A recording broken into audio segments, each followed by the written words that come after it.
બનાસકાંઠાની વાત કરીશું કે જ્યાં ધોધમાર વરસાદ અને ખેડૂતોની મહેનત પર પાણી ફરી વળ્યું હોય તેવા દ્રશ્યો। ડીસા તાલુકાના અનેક ગામના ખેતરોમાં જળબંબાકારની સ્થિતિ છે। યાવરપુરા, વરણ, શેરપુરા સહિતના ગામમાં ખેતરો જળમગ્ન। ખેતરોમાં પાણી ભરાઈ રહેતા ઊભો પાક બરબાદ થઈ ગયો। મગફળીનો પાક સંપૂર્ણ નષ્ટ થયાનો ખેડૂતોનો દાવો। બાજરી, જુવાર સહિતના ઊભા પાક પણ પાણીમાં સડી જતા આર્થિક ફટકો। મોંઘા બિયારણ વ્યાજે રૂપિયા લાવીને ખેડૂતોએ વાવેતર કર્યા હતા। સરકાર નુકસાનીનો સર્વે કરી યોગ્ય વળતર આપે તેવી માંગ।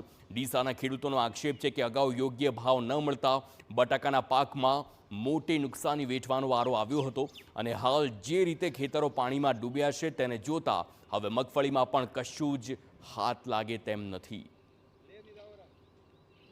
કે આ ખેતરો બેટમાં ફેરવાયેલા છે, કારણ કે છેલ્લા ઘણા ટાઈમથી બનાસકાંઠામાં વરસાદ વરસે એના કારણે અમે જે મગફળીનું જે વાવેતર કર્યું છે એનું લગભગ ધોવાણ થઈ ગયું છે અને અત્યારે તો જે મગફળી વાય ને એમાં કશું મળે એમ જ નથી।